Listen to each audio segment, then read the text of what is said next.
네, 박근혜 전 대통령이 2015년 이 한일 위안부 합의 후에 이 일제 강제징용 피해자 사건 재판을 두고 이 판결이 확정되면 나라 망신이다라는 말을 했다고 한겨레가 보도했습니다. 아니, 우리나라 네, 그 노동자가 일제 강점기 때 강제징용 가서 고생하고 네. 돌아와서 그 보상받지 못한 것들 받는데 왜 우리가 망신입니까? 네, 저도 이게 좀 의아해서 우리나라가 한참을 망신당할 이유가 뭐가 있어요?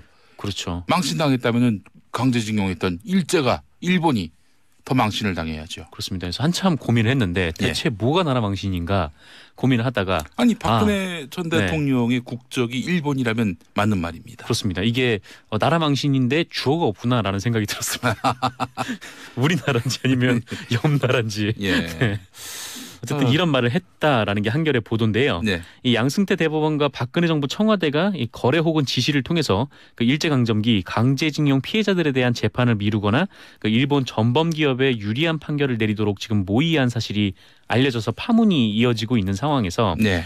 이 과정에 박근혜 전 대통령이 한일 위안부 합의 이후에 이 청와대 참모진들에게 이 대법원 강제징용 피해자들의 손을 들어줬던 2012년 대법원 판결이 그대로 확정이 되면 나라 망신이다라는 말을 했다는 겁니다. 허허. 한겨레는 이 발언이 그 일본 정부의 성의를 보여야 한다는 취지다라고 해석을 했는데요. 실제로 이 발언이 나왔을 때쯤인 2016년 중반에 이 박근혜 전 대통령은 청와대 참모진을 통해서 그 외교부에 곧 화해치유재단이 설립이 되고 일본에서 돈이 들어오면 이 대법원에 징용 사건 의견서 제출을 처리하라라는 지시를 내렸다고 합니다. 아울러 관련된 의견서를 2016년 8월 이후에 본격화하라라고 지시를 또 내렸다고 하는데 2016년 8월은 그 일본 정부가 10억 엔을 보내주기로 한 시점이었다라고 예. 합니다. 사실 그동안 이 위안부 합의 후폭풍 때문에 그 외교부가 이 의견서 제출을 망설였다라고 하는데요. 그러니까 위안부 합의를 지금 저렇게 한 마당에 지금 강제징용 피해자들에 대한 뭐 재판을 어떻게 하라, 뭐 빨리 하라, 뭐 이런 얘기를 한 것이 알려지면 뭐 그야말로 외교부가 좀 망고의 역적이 되는 좀 그런 상황 아니었겠습니까? 네. 그래서 망설이고 있었는데 이 박근혜 전 대통령이 지시를 했고 임종원 법원행정 저 차장도 2016년 9월에 그 외교부 관계자들을 만나서 뭐 시나리오를 진행하겠다라는 말을 했다고 합니다. 참. 그러자 외교부가 그해 11월에 대법원에 의견서를 제출했다는 것인데요.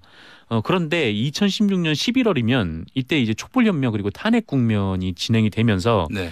당시에 좀 대법원이 어찌할 바를 모르고 그냥 넘어간 거 아닌가 이런 추정이 되고 있습니다.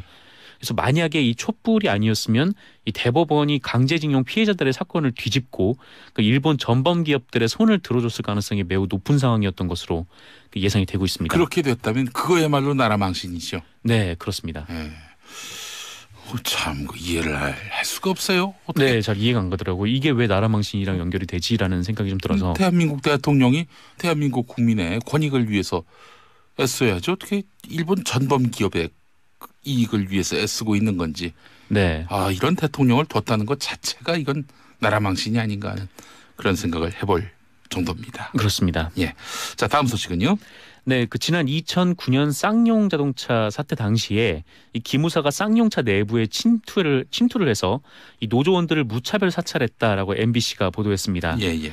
사실 2009년 당시에도 이 기무사가 이 집회 등에서 민간인을 불법 사찰에 문제가 된 적이 있었거든요. 예. 근데 당시 평택역에서 이 쌍용차 관련 집회가 열렸었는데 이때 기무사 대원들이 이 집회 참가자들을 몰래 캠코더로 촬영을 했었거든요. 예, 예, 예. 그리고 이 기무사 대원을 한 대학생이 적발을 해서 이 증거 확보를 위해서 이 수첩과 캠코더를 빼앗았는데 이후 경찰이 이 대학생을 폭행죄로 긴급 체포를 했었고 검찰도 이 대학생을 구속 기소했었습니다.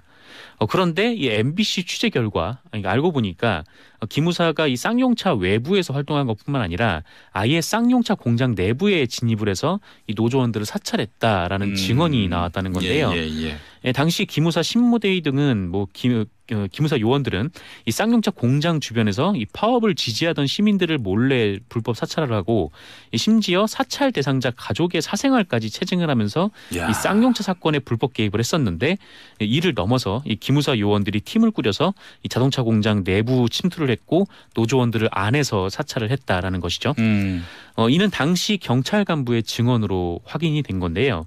이 간부에 따르면 이 기무사 요원들은 한 손에는 그러니까 한 손에 들어오는 캠코더, 그러니까 작은 캠코더를 들고 있었고 이 캠코더를 넣고 몰래 촬영을 할 수 있는 가방도 가지고 있었다라면서 이 밖에서 발각된 신무대에 의하는 다른 팀이 활동을 했다. 그러니까 예. 다른 기무사 팀이 활동을 했다라고 증언을 했습니다. 예. 아울러서 그 이때 쌍용차 사태에 개입한 것은 이 국정원도 마찬가지였다라면서 이 국정원 직원 최소 3명이 쌍용차 공장을 오갔다.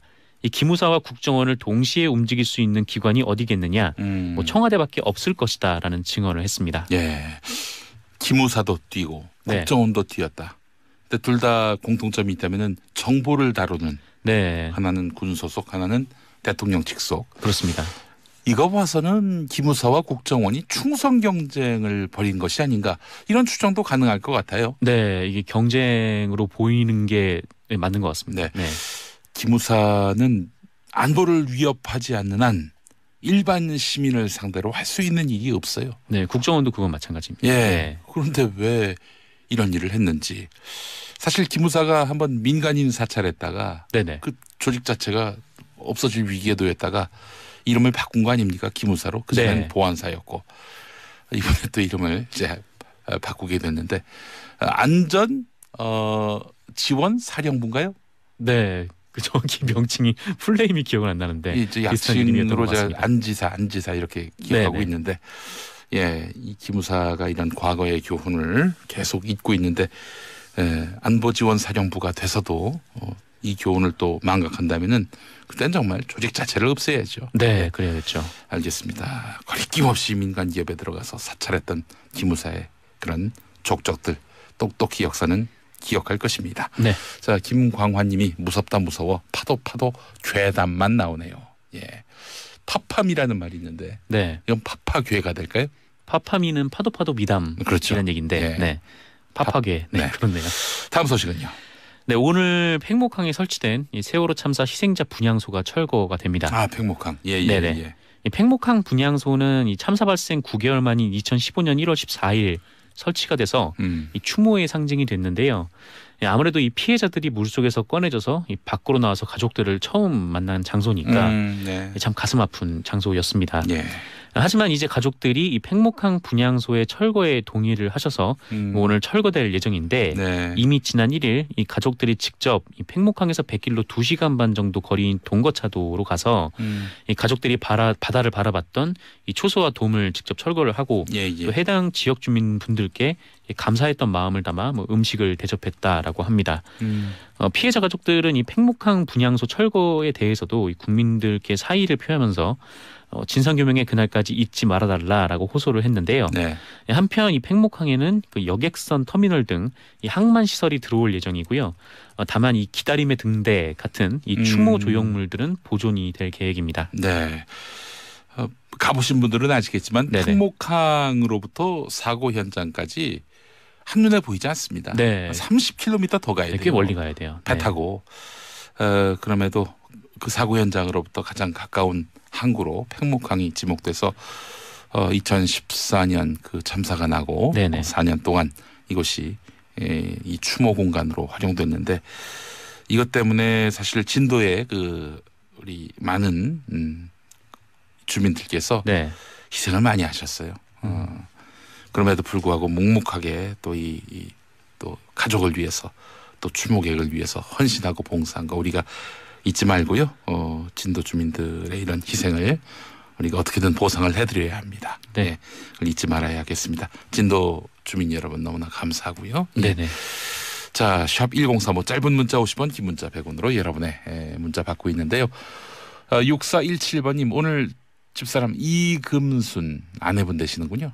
이금순님의 51번째 생일입니다. 항상 미싱하면서 103.5 고정해서 듣는데 전해주세요. 이진성이 이금순을 죽을 때까지 사랑한다. 죽어서도 사랑해야죠. 네. 살아있을 때만 사랑하시면 안 됩니다. 네. 예. 자, 그래 너무나 아름다운 네, 두 너무 분의 아름다운 사랑, 문자입니다. 인연, 박수를 보내는 바입니다. 다음 소식은요. 네, 그 가산동에서 땅꺼짐 현상이 발생한 가운데 이 구청은 주민들의 귀가가 가능하다라고 했지만 주민들은 여전히 불안에 떨고 있다라는 소식입니다. 예. 지난 금요일 새벽에 이 서울 금천구 가산동의 한 아파트 단지에서 땅이 꺼지는 현상이 발생을 했는데요. 뭐 이게 가로 30m, 뭐 세로 10m, 깊이 6m나 돼서 상당히 좀 엄청 큰 규모의 땅 꺼짐 현상이었습니다. 예. 그래서 인근 아파트 한 개동이 5도 정도 기울었다고 하는데요. 이에 소방당국은 당시 입주민 78세대 150여 명을 긴급 대피시켰는데 예. 이 금천구가 어제 주민 설명회를 통해서 이 측정 결과 이상이 없다면서 이 대피한 주민들이 자택으로 돌아가도 된다라고 통보를 했습니다. 예. 하지만 이제 주민들은 거세게 반발을 하고 있는 상황이고요. 사실 이 싱크홀의 원인이 이 아파트 바로 맞은편에 오피스텔 공사가 진행 중인데 예. 이 공사 때문인 것으로 추정이 되고 있거든요. 예. 그래서 어제 이 주민 설명회가 열렸는데 결국 시공사인 대우건설의 관계자가 나와서 이 책임을 인정하고 주민들께 사과를 했습니다. 그러면서 이제 집에 못 들어가신 분들의 뭐 숙소비를 제공하겠다라고 했는데 이 아파트 한 개동이 5도나 기울어가지고 글쎄 말이에요. 네. 이게 그냥 뭐 숙소비를 책임지는 것만으로 이게 괜찮은 건지 이 주민들이 굉장히 불안에 떨고 계시다고 합니다. 안전진단 다시 받아야죠. 네네. 근데 안전진단이 뭐 하루아침에 이루어지는 것도 아니고 말이죠. 그렇습니다. 예. 이 불안을 최소화할 길. 글쎄요. 이거 참 다시 들어가라.